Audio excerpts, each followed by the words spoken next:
If you're going to build something from nothing, you've got to know what really works. I took a $1,000 loan and built a $5 billion business, and now I make smart investments in new businesses on Shark Tank. This is Barbara Corcoran, and you're listening to Business Unusual.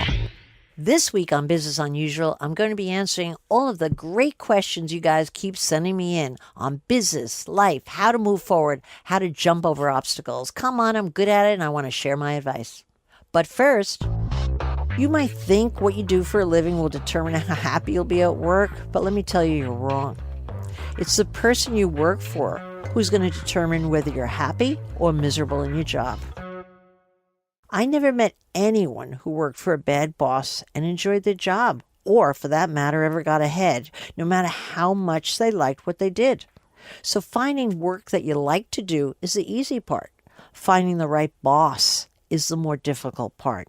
So if you're working for a son of a gun, there comes a time when you've got to fire your boss. Things can get very tough, and if you have a bad boss for a long time, it can do a lot of damage to your ego. I know I've had bad bosses. I know what that feels like. It can make you feel less important and less respectful to yourself. And lack of self-respect can make you really feel stuck and never push yourself ahead. It's a dangerous situation to be in. So how do you fire your boss? Well, of course, you can't actually send them packing, although in my mind, I've wanted to do that a few times. But you can make a plan and give yourself a real deadline to get another position in the company or a new job somewhere else outside the company. People who are happy at work always have good bosses. I'm repeating that because there are no exceptions to that rule. And people who are miserable at work always have bad bosses. It takes courage to fire your boss, but the confidence you gain when you've moved on will pay you back tenfold. And aren't we all entitled to happiness? And now it's time to answer your questions on Business Unusual. Matt T. on Facebook asked, I've been an entrepreneur hustler my whole life and my own boss the past 2 years. It was an amazing feeling going out on my own with only a few dollars in my pocket to get started. But now I'm at a point where our needs are growing rapidly. We want to raise money for new projects and opportunities. I've never done this before, and I'm seeking advice on capital and fundraising. Where do I turn when I don't have strong enough credit yet and the banks have turned me down? Matt, I'm probably going to give you an answer you just don't want to hear, but here it is. Raising money for new projects is generally, I think, a bad idea when the business is too young and your business is too young. You should give yourself a little bit more runway because typically by the third or fourth year in any business, you start to build excess capital through profits. And that is always the best, most solid way to expand a business. Remember, there's a lot of obligation that comes with cash you get from the other guy. Believe me, I was tempted to raise money very early in my business because I was doing well by the second year, but I didn't certainly have the cash to expand. But I never did raise money from the outside, and I'm so thankful for it. The way I see it, the nature of a successful business, I don't care what kind of business you're in, is to procreate on its own.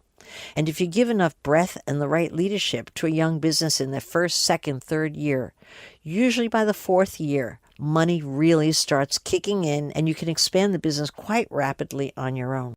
Let me tell you a personal story. The third year I was in business, I had an actual offer from the outside by Merrill Lynch Company to come in and buy 50% or 90%, or what they said, they'd love to have 100% of my business. They knew I was a winner. Boy, was I floating. Man alive, somebody wanted me. And so I negotiated a deal. $50,000 for my fledgling company just because I was so amazing. But lucky for me, they backed out. And I sold that business only 15 years later for $66 million. What a fool I would have been selling my business then.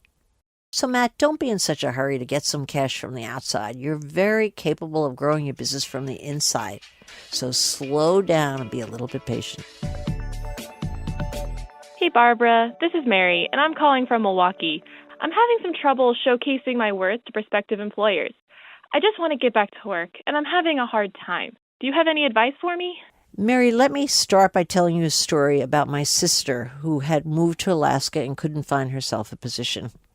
She was looking for a position of being an executive secretary and had been one her whole life and was phenomenal at that work. But she interviewed at multiple jobs and couldn't get a position over an entire year period of time. Finally, I asked her, "What are you talking about when people ask you, what are you doing? Where have you worked? Can you give me an idea?" And when I heard my sister's answer, I knew immediately she needed help learning how to interview. I encouraged my sister to sign up for some interviewing practice, and there are workshops offered for free all over the country. Once she did that, she learned what were the 10 most frequently asked questions in all interviews, and would you believe there are only 10? So previously, when someone would ask, "Tell me about yourself," her answer would be, "Well, I have a dog and 3 cats. My home is amazing. I have every room painted a different color," and on she'd go. She learned that the better answer for that was, "Oh, I love to organize things. I love to create order among chaos, and that's why I'm so good as an executive secretary." Much better answer. When they asked, "What are your hobbies?" she would go on about playing the accordion for friends and family, how she liked to help neighbors out with their backyard work because she's a really giving, loving woman. No. Her hobby became, "I like to play chess. I like to think in an analytical way. I like to get things done. I like nothing better than knocking off a to-do list." Right answer. Well, what do you think happened to my sister? Within 1 week, she got 3 offers through 3 interviews, the very same action she had only a year earlier that yielded absolutely nothing. So I might say to you, if you're getting the interviews and you're not getting the job offers, immediately sign up for some help on how to interview for a job. Do you know what I think the hardest part of any job is? Getting it, not doing it. So you need to get good at getting it. And that's all the questions we have time for today. If you have a question, tweet it at Barbara Corcoran, and I may just answer it on a future episode. You've been listening to Business Unusual with me, Barbara Corcoran. Come back next week to hear more steps and missteps I took on the path to success on Business Unusual. Business Unusual is part of the iHeartRadio podcast network. Be sure to follow Business Unusual on iHeartRadio or subscribe wherever you listen to podcasts.